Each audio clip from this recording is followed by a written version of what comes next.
믿음의 생활을 하면서도 빠지기 쉬운 함정이 있는데요. 그게 뭐냐면 우리가 완벽하지 않으면 절대로 하나님께서 우리를 쓰시지 않으실 거라고 하는 착각입니다. 그래서 자기 자신을 향하여서 늘 검사가 죄를 찾아내려고 하듯이 계속 부족하고 안 되는 것, 실패한 것, 이걸만 잔뜩 찾아내가지고 그러기 때문에 나는 쓰임받을 수 없다, 그렇기 때문에 나는 구원받을 수 없다, 그렇기 때문에 나는 안 된다, 이런 결론을 내리는 경우들이 참 많이 있습니다. 근데 똑같은 약함, 똑같은 죄, 똑같은 문제를 바라보시면서도 하나님은 전혀 다르게 바라보시는 분이십니다. 주님이 이 땅에 오셔가지고 누구의 친구가 되기를 원하셨습니까? 누구와 함께하기를 원하셨고 누구를 구원하기를 원하셨습니까? 건강한 사람에게는 의사가 필요 없다, 병든 사람에게 의사가 필요한 것처럼 나는 죄인의 친구가 되기를 원하고 죄인을 불러 구원하기 위해서 왔다고 하시면서 오히려 스스로 의인이라고 착각하면서 그렇게 살아가고 있는 사람들 제쳐놓으시고 세리와 창녀들과 그 가난한 사람들과 병든 사람들과 귀신 들린 사람들 찾아가셔서 그들을 고치시고 그들을 자유케 하시고 은혜를 베푸신 것을 볼 수 있습니다. 고린도 전후서를 통해서 바울을 사용하셔서 들려주고자 하시는 가장 중요한 메시지가 무엇일까요? 고린도 교회 성도들은 우쭐거리면서 자랑하는 가운데 자만심에 빠져 있었습니다. 우리 교회는 다른 교회보다 낫다, 우리 성도들은 다른 교회 성도들보다 수준이 높다, 성령의 은사도 많고 지식도 많고, 그래서 하나님께서 교회들을 쓰시는 가운데 어떤 교회를 쓰실까 찾으신다면 그건 당연히 우리 교회지, 이런 착각에 빠져 있었습니다. 고린도 전서부터 시작해가지고 고린도 후서의 마지막까지 하나님께서 바울을 통해서 우월감에 빠져 있고 교만에 빠져 있는 그 교회를 향하여 강력하게 주시는 메시지, 바울이라고 하는 한 믿음의 사람, 그 사람을 모델로 하나의 예화로 사용하시면서 들려주시기를 원하셨던 메시지는 하나님은 강한 자를 쓰시는 게 아니고 모든 그 갖추어진 사람을 쓰시는 게 아니고 약한 자, 부족한 자를 들어 쓰시는 하나님이시라는 것입니다. 고린도전서 1장 27절에서 이런 원리가 선포되고 있습니다. 하나님께서 세상에 미련한 것들을 택하사 지혜 있는 자들을 부끄럽게 하려 하시고 세상에 약한 것들을 택하사 강한 것들을 부끄럽게 하려 하시며 하나님께서 세상에 천한 것들과 멸시받는 것들과 없는 것들을 택하사 있는 것들을 폐하려 하시나니 이는 아무 육체도 하나님 앞에서 자랑하지 못하게 하려 하심이라, 그렇게 말하고 있습니다.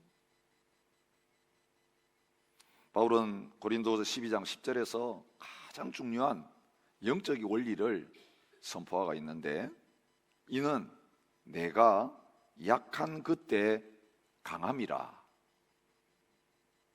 진정한 강함은 언제 나타나느냐? 우리가 약한 자리에 있을 때에 우리의 강함은 나타날 수가 없고 하나님이 주신 그 강함이 드러날 수 있다고 말하는 것입니다. 오늘 우리 믿는 그리스도인들이 고민하고 하나님 앞에 기도하는 내용들 대부분 보면 성경이 말하는 것과는 정반대로 기도하고 있습니다. 주님, 이 약함을 없애주세요.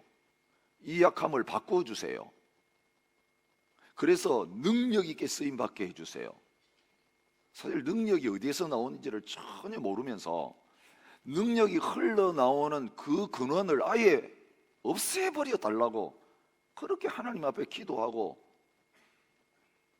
또 그것을 구하면서 살아가는 경우가 얼마나 많은지 모르겠습니다. 하나님이 오늘 저와 여러분들 쓰시는 이유가 그 약함 때문인데, 그 모자람 때문인데, 우리는 완벽하게 되려고 계속 노력하면서 결국 그것을 이룬 다음에는 우리의 강함이 나타나고 하나님은 아무것도 우리의 삶 속에 역사하실 수 없는 그런 자리에 서게 되는 것입니다. 오늘 이 예배를 통해서 모든 열등감으로부터 자유케 되는 역사가 이 예배에 나온 저와 여러분에게 일어날 수 있기를 축복합니다. 주의 일 못하도록 사탄이 계속해서 우리를 공격하는 게 열등감입니다. 너는 이 사람보다 못하다, 이것도 모자라고 저것도 모자라고 너 같은 게 무슨 일 한다고 나서느냐. 여러분, 우리 발목을 확 잡아가지고 확 주저앉히는, 하나님의 관점에서 보면 나에게 있는 그 약함과 부족함 딴 사람에게 찾아볼 수 없는 그 모자란 것들 때문에 하나님께서 우리를 사랑하시고 우리를 선택하고 우리를 쓰시려고 지금 하고 있고, 이 질그릇이기 때문에 그 안에 보배를 담겠다고 하시는데, 하나님, 나는 질그릇이라서 보배를 못 담아요, 금그릇 만든 다음에 담아주세요, 이러고 있는 거예요. 근데 주님은 금그릇 만들어 가지고 오시면 거기는 뭐 안 담으십니다. 오늘 저와 여러분 가운데 하나님께서 진정으로 찾으시는 것이 무엇인지 오늘 이 말씀을 통해 다시 확인하면서 오늘 있는 모습 그대로를 인하여 감사하고 기뻐하고 이것 하나님 앞에 그대로 올려드리면서, 주님, 내 약함과 부족함 속에 그리스도의 능력이 드러나기를 원합니다. 보리떡 같은 나 그대로 써주십시오. 질그릇 같은 나 써주십시오. 하나님 앞에 똑같은 상태 그대로 있는데, 이전에는 이것 때문에 나는 쓰임 받지 못한다고 늘 열등감에 빠져서 가장 하나님 보시기에는 적합한 조건에 있는데도 그 주님과는 상관없는 삶을 살았다면, 이제는 그것을 자랑할 수 있는 자리까지 나가게 되는 저와 여러분이 되실 수 있기를 축복합니다. 세계 역사상 교회 음악을 작곡한 사람들 가운데 가장 뛰어난 사람이 있다면 요한 세바스찬 바하일 것입니다. 근데 이 바하가 하나님을 찬양하는 너무나 많은 아름다운 노래들을 지었는데, 바하가 그런 위대한 하나님을 찬양하고 예배하는 자가 되어질 수 있었던 비결이 뭔가? 많은 믿음의 사람들이 바하의 생애를 연구하면서 내린 결론은 다른 어떤 음악가보다 바하가 불운한 삶을 살았기 때문에, 가장 힘들고 어려운 광야와 같은 인생을 걸은 사람이기 때문에 그의 음악적인 재능이 탁월해가지고 하나님을 찬양할 수 있었던 것도 아니고, 환경이 좋아가지고 하나님을 찬양할 수 있었던 것도 아니고, 보통 사람들보다 더 불행했기 때문에, 세상적인 조건이 더 힘들었기 때문에 그런 자리에 이를 수 있었다, 그런 결론을 내린다는 겁니다. 바하는 부모님을 일찍 여겼습니다. 형의 손에서 자랐는데 동생 데리고 키우다 보니 너무 힘들어서 그 동생을 미워했습니다.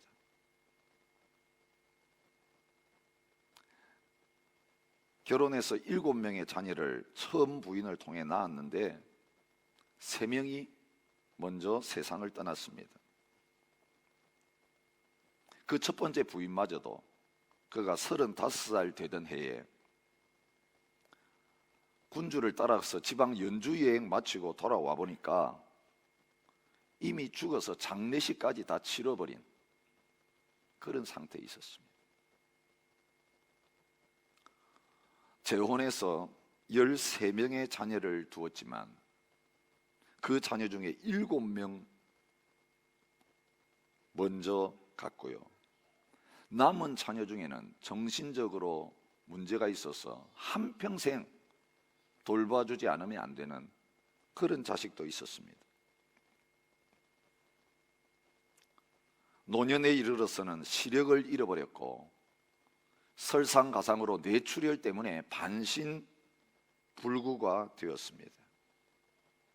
이렇게 힘들고 어려운 상황 속에서 두 번째 부인마저도 죽었는데 자기 돈으로 장례를 치를 형편이 되지를 못해서 빈민구제하는 그 기관의 도움을 받으면서 겨우 장례를 치르는 그런 상황에 있었다고 합니다. 이렇게 힘들고 어려운 상황 속에서 그 주옥 같은 아름다운 찬양의 노래들이 나올 수 있었다는 겁니다. 그는 그 힘들고 어려운 상황 속에서 불평하고 원망하지 아니하고 그의 그런 가정적으로 힘든 상황 속에서 하나님 앞에서 영감을 받아서 이 찬양을 쓰면서 칸타타나 오라토리오의 마지막 부분에는 SDG 솔리 데오 글로리아 오직 하나님께 영광 그 약자를 적었습니다. 오르간 연주를 위한 노래에는 INJ in nomine 예수 예수님 이름으로 오직 하나님의 영광을 위하여 예수님 이름으로 자기 자신의 재능을 자랑한 것도 아니고 자신의 타고남을 드러내려고 한 건 아니고 오직 하나님께 영광 돌리며 예수님의 이름만 증거하는 그런 아름다운 삶을 살아갈 수 있었다고 하는 것입니다. 하나님이 약한 자를 들어서 강한 자를 부끄럽게 하신다라고 하는 그 진리를 한 사람의 생애 속에서 보여주고 싶어서 선택한 사람이 누구겠습니까? 바로 바울이었습니다. 약해도 하나님이 쓰실 수 있다. 인간적인 약한 거 하나님 쓰시는데도 문제 안 되고 더 좋은 조건이다. 바울이라고 하는 한 믿음의 사람을 통해 저와 여러분에게 모델로 보여주십니다. 여러분, 요즘에 교회가 담임 목사를 초청한다고 할 때에 내세우는 조건들이 뭡니까? 과거에는 볼 수 없었던 기가 막힌 조건들, 하나님 보시면요 탄식하실 조건들을 지금 내세우고 있습니다.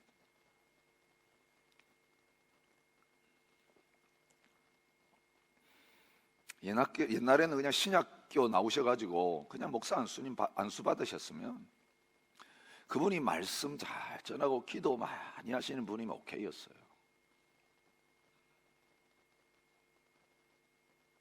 근데 요즘에 제가 신문을 통해서 보는 적어도 좀 괜찮은 교회라고 하는 교회에서 목사 청빙 조건이 이런 겁니다. 일반 대학 출신, 박사 학위 소지자.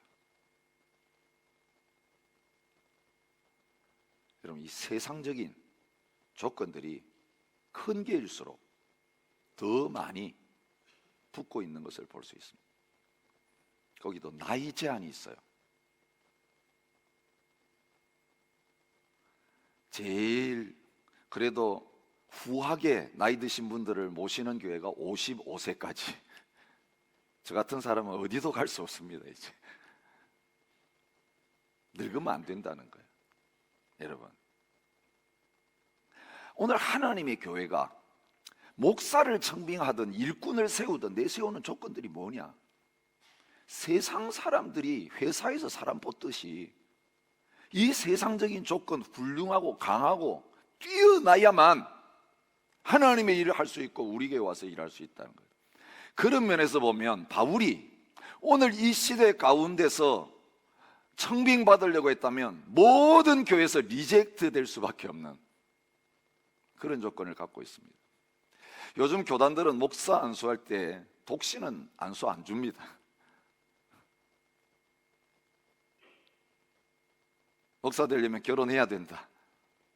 여러분, 어디 성경에도 없는 조건입니다. 여러분, 이 고린도 전후서를 묵상하면서 바울이 얼마나 이 고린도 교회에 들어와서 설치는 거짓 교사들한테 우스개거리가 될 정도로 비난받고 조롱받고 있었는가를 볼 수 있어요. 이 바울의 핸디캡 때문에 이 거짓 교사들은 나는 바울보다 이게 뛰어나고 저게 뛰어나고 해가지고 고린도 교회의 마음을 다 빼앗아 갔습니다. 인간적인 조건 가지고는 바울이 마음이 떠나버린 이 고린도 교회 성도들의 마음을 돌려놓을 수가 없는 그런 조건 가운데 있었습니다. 보십시오. 고린도전서 2장 3절에는 바울이 자기를 이렇게 소개합니다. 내가 너희 가운데 거할 때에 약하고 두려워하고 심히 떨었노라. 여러분, 설교하러 올라올 때마다 벌벌벌 떠는 목사, 말 한마디 하면서도 벌벌벌 떨면서 하는 목사, 이게 바울이었어요.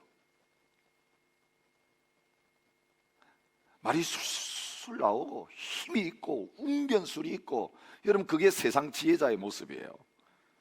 이 헬라 문화 속에서 통하는 교사의 모습이에요. 거짓 사도들은 아주 언변이 뛰어났습니다. 수사술이 뛰어났습니다.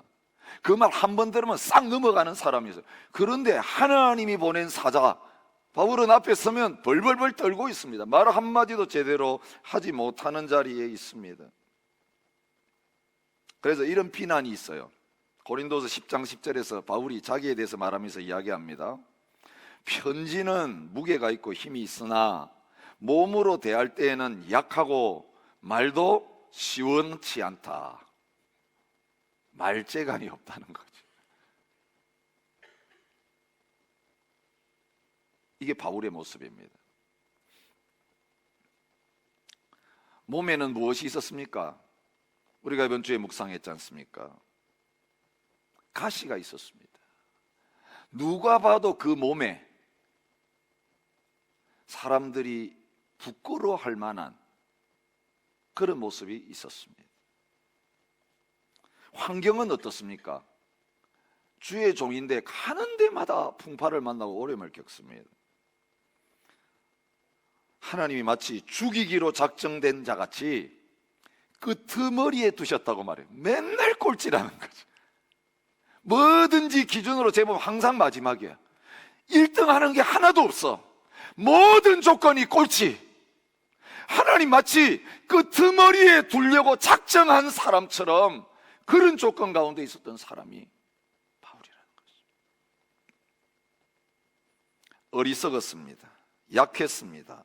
비천했습니다. 줄이고 목마르고 헐벗고 매맞고 정처가 없고 수고하고 친히 손으로 일하고 모욕당하고 박해받고 비방받고 지금까지 세상의 더러운 것과 만물의 찌꺼기 같이 되었다. 그렇게 말하고 있습니다. 만물의 제일 마지막 더러운 찌꺼기처럼 살아가는 인생이 자신에게 말단 인생, 말종 인생이 바로 나다. 그렇게 고백하고 있습니다. 고린도후서를 기록하면서 그는 말합니다. 살 소망이 끊어지고 사형 선고 받은 줄 알았다. 얼마나 사는 게 힘들었으면, 얼마나 복음 전하는 상황 가운데 어려움 만났으면 살아야 되겠다는 마음이 아예 없어져 버렸어요. 사형 선고 받은 줄 알았어요. 고린도전서 15장에서 그는 자신의 그 형편을 이렇게 말합니다. 주 안에서 가진 나의 자랑을 두고 단언하노니 나는 날마다 죽는다. 이게 무슨 말이냐면 날마다 죽을 일만 나에게 생긴다는 거예요.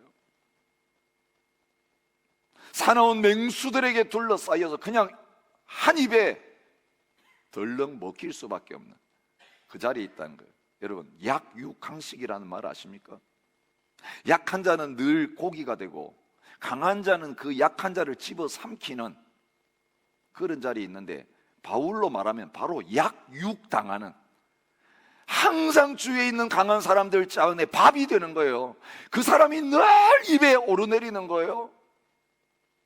누구든지 와가지고 건드릴 수 있는 사람, 누구든지 와가지고 잡아삼킬 수 있는 사람, 아무 힘이 없어서 나는 늘 당하고 산다. 이게 바울이 고백하는 자신의 모습입니다.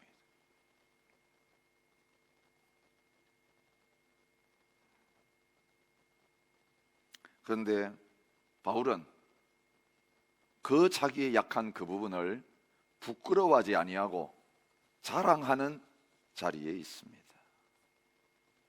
내가 그리스도를 위하여 약한 것들과 능력과 궁핍과 박해와 공고를 기뻐한다고 말합니다. 왜냐하면 그것 때문에 내가 하나님의 능력을 가질 수 있었고 하나님의 일을 할 수 있는 자리에 있기 때문이라고 말합니다.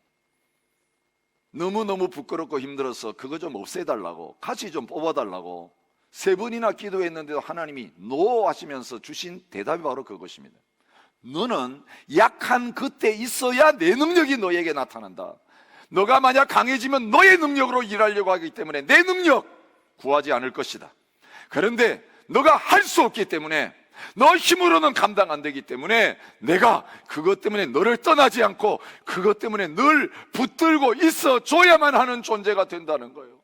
사랑하는 성도 여러분, 모든 걸 갖춘 자식은 엄마 아빠가 내 없어도 될 것 같아서 생각 안 하고 내버려 둡니다. 그러나 이 자식, 내가 없으면 혼자 못 산다는 그것 때문에 자나깨나 있지 못하고 세상에 놓아 보내지를 못하고 늘 품고 살아야 되는 자리에 있는 것처럼, 하나님은 바울 바라보실 때 그 마음이었다는 거예요.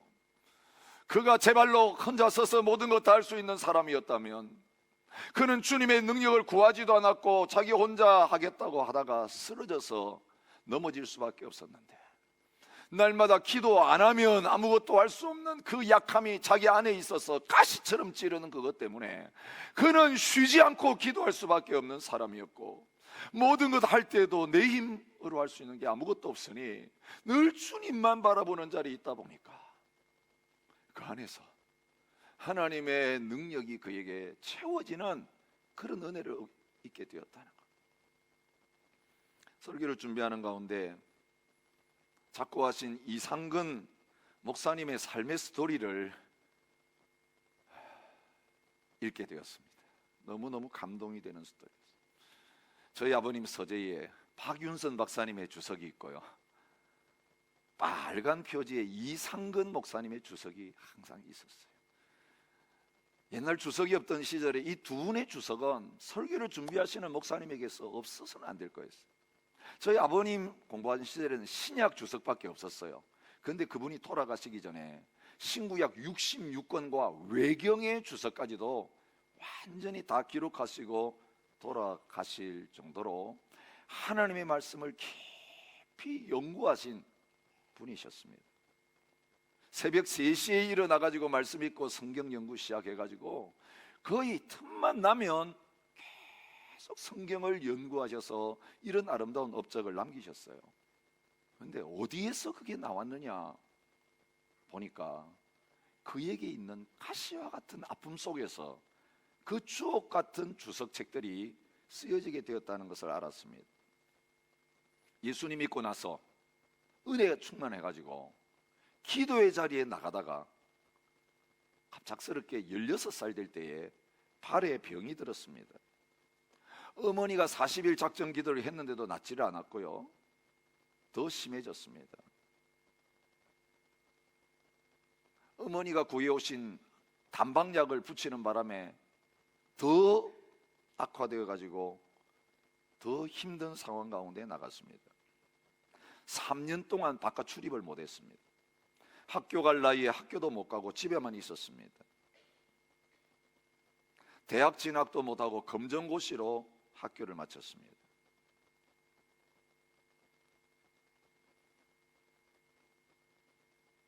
그런데 바깥 출입 못하고 집에만 앉아있게 되니까 성경을 읽기 시작했고 거의 성경을 달달 외우는 수준까지 가게 되었습니다. 여러분, 이 발병이 60년 동안 그를 괴롭혔습니다. 근데 발병만이 아니었습니다. 평생을 고열과 친구처럼 지냈고, 한때는 폐결핵을 앓아서 각혈을 했고, 고혈압에다가 심장도 약하셨습니다.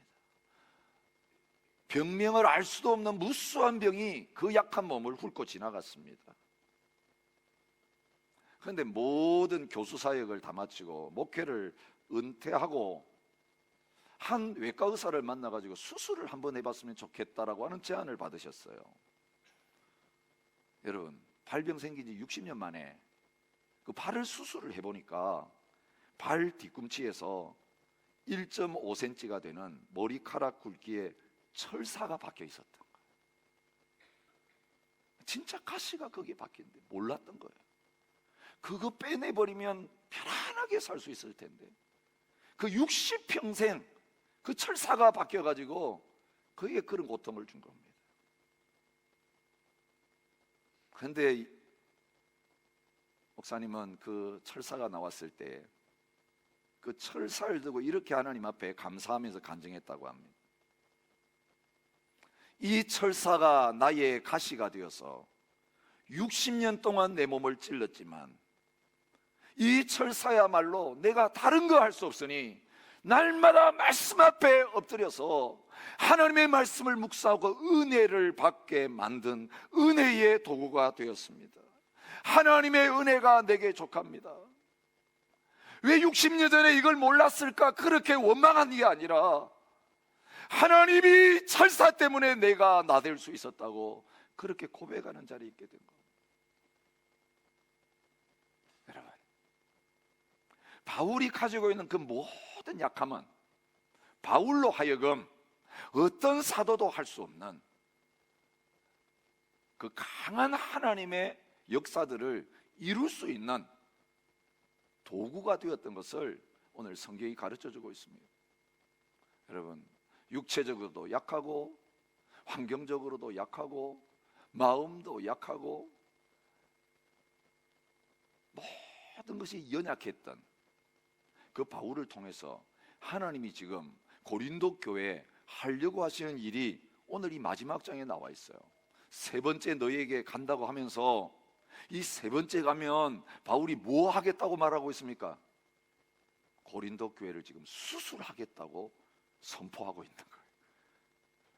여러분, 고린도 교회 성도들에게 인정도 못 받아가지고 거짓 사도들이 와서 저거 사도도 아니냐 하니까 사람들이 거기 다 들러붙어가지고 바울은 사도도 아니고 바울은 욕심쟁이고 그래서 권위조차 인정받지 못하고 있는 그 현실 속에서 무슨 용기를 가지고 이 연약한 모습 가지고 비교도 안 되는 학벌 가지고 그 거짓 사도들이 지배하는 고린도 교회 가가지고 내가 너희들을 수술해서 바로 잡겠다, 이런 용기가 나올 수 있었습니까? 바울은 그게 어디서 나왔느냐 하면 내가 지금 비난받고 조롱받고 있는 이 약한 것, 내 육체의 가시, 여기에서부터 주님께서 절대로 물러설 수 없는 강하고 담대한 마음을 나에게 주셨다, 그렇게 선포하고 있는 거예요. 여러분, 오늘 1절 보면 얼마나 어투가 강한지 봅니다. 이제까지 바울의 모습이 아니에요. 세 번째 너희에게 가리니 두세 증인의 입으로 말마다 확정하겠다. 내가 다시 가면 용서하지 아니하리라. 너희들이 나한테 당신 사도 맞소? 당신이 전하는 말씀 가운데 하나님이 함께 계십니까? 그 증거를 보여주세요. 이 거짓 사도들은 세상적인 증거, 당신보다 훨씬 뛰어난 증거를 보여줬는데 당신이 우리에게 보여줄 수 있는 증거가 뭐요라고 할 때에 세상적인 증거 만들어가지고 보여주려고 하지 않았습니다. 예, 나는 그런 학벌 없습니다. 육체적으로도 건강하지 못합니다. 마음도 약합니다. 말도 시원찮습니다. 그런데 내가 하나님의 사도인 증거 보여주겠는데 바로 내 안에 계신 주님께서 당신의 교회인 여러분들을 향하여서 하시려고 하는 그 일을 나는 부족하지만 하기를 원합니다. 그것은 당신들이 그 죄에서 떠나서 하나님 앞에 회개하고 돌아서는 것을 하나님 원하시기 때문에 그 죄를 수술하는 작업을 내가 지금 가서 하겠습니다, 그렇게 말하는 거예요. 그 죄가 뭐였습니까? 우리 어제 묵상한 말씀이에요. 20절에 다툼과 시기와 분냄과 당 짓는 것과 비방과 수군거림과 거만과 혼란이 그들 가운데 있었습니다. 더러움과 음란과 호색함이 그들 가운데 있었습니다. 성적으로 타락해 있었습니다. 성도들의 관계가 다 깨져 있었습니다. 그걸 가서 바로 잡기를 원한다고 하는 것입니다. 너무너무 육신적인 모습과는 다른 강하고 담대한 모습입니다. 고린도서 10장에서도 그 모습이 나옵니다. 너희를 대면하면 유순하고 떠나 있으면 너희에게 담대한 나 바울은 너희를 권한다고 하면서 우리를 육신에 따라 행하는 자로 여기는 자들에 대하여 내가 담대하게 하려고 한다고 말합니다. 그러면서 바울이 가지고 있는 무기를 자랑하고 있습니다. 우리의 싸우는 무기는 육신에 속한 게 아니고 어떠한 견고한 진도 무너뜨리는 하나님의 능력이다. 그것이 모든 이론을 무너뜨릴 것이고 하나님을 아는 것을 대적하여 높아진 것을 다 무너뜨릴 것이고 모든 잘못된 생각 다 사로잡아서 오직 예수님께만 복종하게 만드는 그 역사를 나타낼 것인데 그 능력 가지고 여러분에게 갈 것입니다. 그리고 영적 싸움을 싸워낼 것입니다 라고 말합니다. 사랑하는 성도 여러분, 착각하지 마십시오. 하나님의 능력으로 일한다는 것은 우리의 육신적인 조건이 좋아지고 나아져가지고 그것 때문에 큰 소리 치는 걸 의미하는 게 아니에요. 내 육신적인 모습은 점점 약해지고 점점 형편없어져 가는데 내 마음은 그것 때문에 조금도 흔들리지 아니하고 내 안에 계신 예수님 때문에 담대하게 무슨 말을 들어도 거기에 조금도 동요되지 아니하고 주님 시키시는 대로 복음의 능력을, 그 진리를 그대로 선포하면서 하나님 앞에 쓰임받는 자리로 나아가는 거예요. 여러분, 우리가 약하게 됐다 우리 안에 거하신 주님이 영향을 받습니까? 질그리 좀 금이 가고 깨졌다고 해서 그 안에 담긴 보배가 무슨 영향을 받습니까? 아니요. 여러분, 저와 여러분의 약함 때문에 우리 안에 거하신 주님은 조금도 상관이 없으세요. 그러니 우리가 약함에도 불구하고 그 주님 전할 수 있는 거예요. 그 진리 선포할 수 있는 것입니다. 오히려 우리의 이 약함 때문에 주님이 우리 안에서 강함이 되어주셔서 세상적으로 강한 사람이 할 수 없는 일을 가장 약한 사람, 말종과 같은 인생을 통해서 이루어 가신다는 것을 보여주고 계시는 것입니다. 그래서 그는 선포합니다. 사방으로 우겨 쌓임을 당하여도 쌓이지 아니하며 답답한 일을 당하여도 낙심하지 아니하며 박해를 받아도 버림받지 아니하며 거꾸러뜨림을 당하여도 망하지 아니하고 우리가 항상 예수의 죽음을 몸에 짊어지면 예수의 생명이 우리 몸에 나타나게 하려 함이라.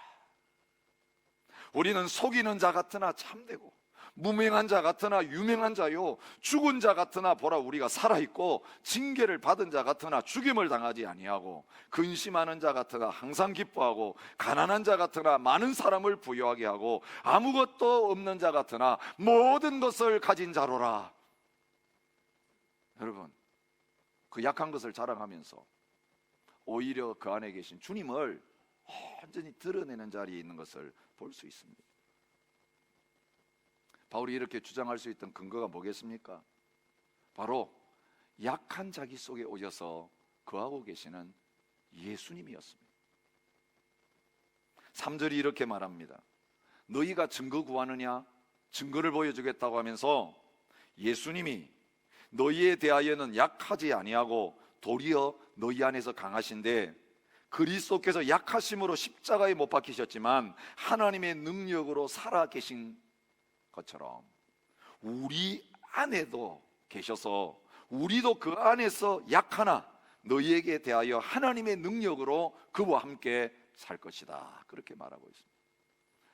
여러분, 능력을 보여주세요, 증거를 보여주세요 라고 주장하는 고린도 교회 성도들에게 내가 여러분에게 보여줄 증거는 내 약한 것밖에 없고, 그런데 이 약한 나 속에 예수님께서 함께 하셔서 예수님도 이 땅에 오셔서는 흠모할 만한 아름다운 것이 전혀 없는 분이었고 마지막에는 하나님의 아들인데 십자가에서 벌거벗겨가지고 죽임당하는 그런 자리에 있었지만 가장 약하신 십자가가 부활의 능력의 통로가 되었던 것처럼 그 예수님의 복음이 내 안에 역사하고 있는데 나는 이 모든 약한 것들과 함께 예수님 안에서 십자가에서 죽었고, 이 약한 것들이 죽었기 때문에 거기에 매이지 아니하고 부활하신 주님의 능력으로 나는 당당하게 여러분에게 주님과 함께 갈 것입니다. 그것을 말하고 있는 것입니다. 우리가 우리 속에 있는 예수님, 부활하신 예수님 모시고 산다고 하면서도 바울처럼 당당하지 못하는 이유는 다른 데 있지 않습니다. 내 약함이 이 예수님의 능력을 나타나지 못한다라고 하는 이 거짓에 속아서 그런 것입니다. 아니요, 우리의 약함 때문에 예수님이 함께 하십니다. 우리의 죄악 때문에 예수님이 함께 하십니다. 주님 아니고서는 우리와 같은 구제불능의 인생을 구원해 주실 존재가 없기 때문에 주님이 십자가의 죽으심으로 말미암아 우리를 향한 하나님의 놀라운 사랑을 확증해 주셨습니다. 그래서 바울은 고린도 교회를 향해서 내 안에 있는 이 증거가 당신들에게도 있습니까? 그것을 묻고 있는 거예요. 바울 한 사람만 하나님 그렇게 쓰시기를 원하는 게 아니라 고린도 교회의 성도들도 그렇게 쓰기를 원하시는데, 십자가와 부활의 증거, 가장 부끄럽고 약한 십자가가 부활의 능력이 되었던 그 증거, 바울에게서 보았던 그 증거, 여러분들도 가지고 계십니까? 그렇게 말하면서 도전하고 있는 것입니다. 너희는 믿음 안에 있는가 너희 자신을 시험하고 너희 자신을 확증하라. 예수 그리스도께서 너희 안에 계신 줄을 너희가 스스로 알지 못하느냐? 그렇지 않으면 너희는 버림받은 자니라. 그렇게 말하고 있습니다. 우리가 세상 자랑 다 가졌어도요, 모든 직분 다 가졌고요, 학벌 다 가졌고요, 돈 다 가졌고, 사람들의 인정받는 그 자리에 건강 가지고 있으면서 다 할 수 있다고 할지라도 우리 안에 예수님 빠져 있으면 우리는 버림당하는 자지 쓰임받지 못합니다. 그러나 세상이 우리를 버렸다고 해도 건축자들이 버린 돌과 같은 예수님이 성전의 모퉁이 돌이 되신 것처럼 세상에서는 말단이고 세상에서는 부끄럽고 세상에서는 버림당하는 자라고 할지라도 예수님 우리 안에 계시면 우리는 결코 버림당하는 자가 아니라 쓰임받는 자가 될 것입니다. 이것으로 쓰임받는 인생 되시기를 축복합니다. 나는 세상의 모든 영광이 지났다고요? 아니요, 건강을 잃어버린 지금이 하나님 쓰실 때예요. 지금이 하나님 앞에 엎드릴 때예요. 세상에 지식 갖지 못한다고요? 가방끈이 짧다고요? 바로 그때가 주님이 여러분을 쓰시기 시작할 때입니다. 오늘 영계 안에 이 영적인 세계에는 참 이상한 일들이 많이 일어나요. 평신도 선교사로서는 사역하기 너무 힘드니까 목사가 되는 운동이 일어납니다. 이게 트렌드가 돼 있어요 지금. 여러분 아시죠? 어느 날 장로로 신실하게 잘 섬기던 분이 한국 갔다 오시더니 목사 안수받고 오셔가지고 목사 명함 파가지고 다니면서 저 이제부터 목사 됐습니다 하면서 목에 힘주기 시작하고 그 직분의 권위로 막 일하려고 하는 모습. 심지어는 사모님들까지 사모로는 주님 일 많이 못하니까 목사 안수받고 목사 타이틀로 해야 되겠다. 여러분, 직분이 힘입니까? 직분이 능력입니까? 아니요. 아무 이름 없어도 주님과 함께하면 우리는 주님이 하신 일을 능력으로 할 수 있는 자가 될 것입니다. 바울은 약함을 자랑하면서 그 육신적인 약함 가운데 모든 것 주님이 하셨습니다. 주님만이 나의 능력을 그걸 드러냈지, 조금이라도 그 역사 나타난 가지고 자기를 드러내며 자랑하지 않았습니다. 여러분, 만약 오늘 우리가 가지고 있는 어떤 것 때문에 주님을 의지하지 않는다든지 주님의 능력을 나타내지 못한다면 오늘 다 옷 벗고 그거 다 내려놓고 다시 주님만을 붙들고 약함 가운데서 나의 강함이 되시는 그 자리로 나아가는 은혜가 있으시기를 바랍니다. 더 약해져야 합니다. 더 낮아져야 합니다. 더 힘들어져야 합니다. 내 힘으로 할 수 있는 게 아무것도 없어야 합니다. 의지할 수 있는 것이 없어야 합니다. 그때 주님은 우리의 힘이 되어 주실 것입니다. 우리의 능력이 되어 주실 것입니다. 내가 너를 쓰리라, 이제부터 쓰리라. 80세 모세를 찾아오셨고 85세의 갈렙을 통해서 역사하신 그 일들이 오늘 이곳에 있는 육신적인 연약함 속에서 힘들어하고 어려워하는 모든 성도님들에게 충만하시기를 주의 이름으로 축복합니다. 힘으로 되지 않습니다. 능으로 되지 않습니다.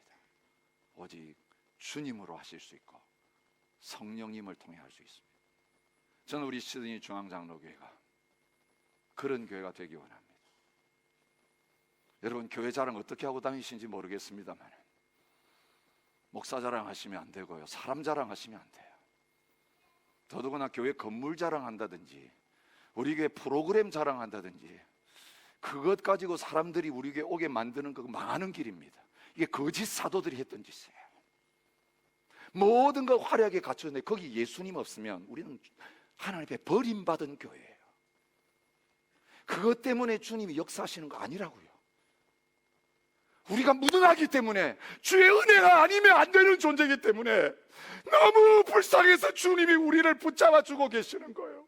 주님이 우리를 홀로 놔두고 못 떠나고 계시는 거예요. 주님이 계시니 할 수 없는 우리들이 하나님의 복음을 전하고 선교하고 주님을 섬기고 영광 드러내는 자리에 서 있는 것입니다. 우리에게 있는 약함이 있습니까? 감추지 마시고 오늘부터 자랑하고 동네 사방에 다 알리시기 바랍니다. 우리는 아무것도 할 수 없는 자입니다. 그런데 예수님이 내가 할 수 없으니까 떠나지 않고 계세요.